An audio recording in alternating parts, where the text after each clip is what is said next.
And welcome back to our left-right debate on 12 News Sunday Square Off. Here's how it was supposed to work. Hundreds of millions of dollars in corporate tax cuts okayed by the Republican legislature would pay for themselves by generating more revenue. Well, it's not working out that way. The legislature's independent budget analysts forecast a budget deficit that could range from $100 million to $200 million this year and next. That is worst case. Corporate tax cuts during the Jan Brewer era are taking a bite out of revenue. The state's overall revenue collections are at their lowest level in almost 25 years. I don't get it. Times are good. The jobless rate is at an 8 or 9 year low. Chris, why aren't corporate tax cuts paying for themselves? Because they never have. That's why. We keep waiting for the trickle-down effect to take effect here in the country as well as in the state. It's a sham. It's a Republican conservative tax sham that's been put forward.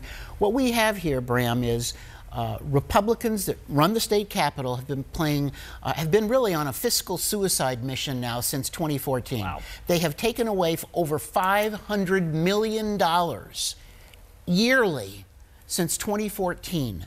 Our state can't afford it any longer. We've got a state that's still growing in population.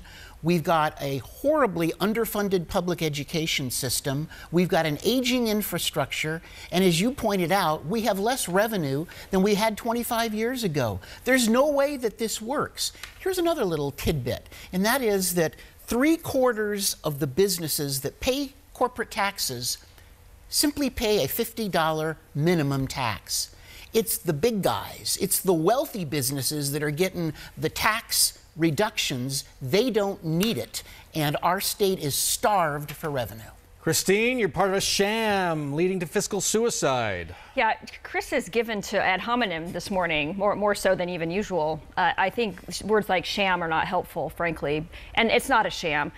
You cannot expect for changes in fiscal policy to correct themselves in a matter of months. It doesn't work that way. And I also think one of the things that we have a problem with here almost ubiquitously in the legislature on both sides is people get so focused on the expense side that they don't do what we do in business, which is we look at both sides of the income statement. You must look at the revenue piece and the expense piece at the same time. If you create jobs, more jobs lead to more taxpayers, which leads to lower taxes. But if you do it in the reverse order, you're naturally going to have a period of time when you have a shortfall. We may have to make up some of that deficit through the rainy day fund, but I think an absolute necessity is to see what is Congress going to do with tax reform. Can we repatriate some of the foreign money that's sitting offshore, which will flow back into the U.S. economy, which will completely change the math? And then we don't have to talk about shams, okay? Then we just have to talk about where are we going to place that money, where are we going to create the jobs, and what taxpayers are going to be created to make the revenue side go up without raising taxes. That's the real critical approach that we should be taking here. Chris, you look puzzled. You know, I don't understand. I just think that the Republicans at the state capitol are out of touch with the business community.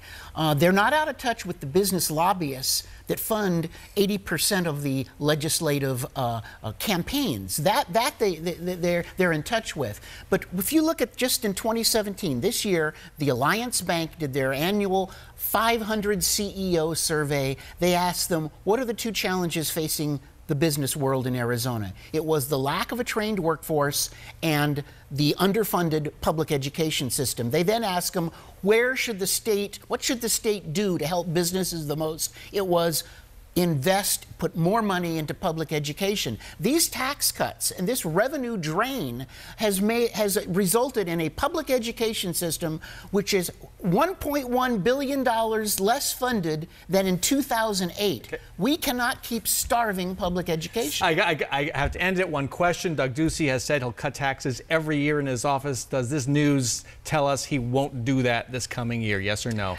I think he is absolutely devoted to abiding by that particular campaign promise, so he will find a way somewhere, somehow, to cut taxes. Chris? Yes.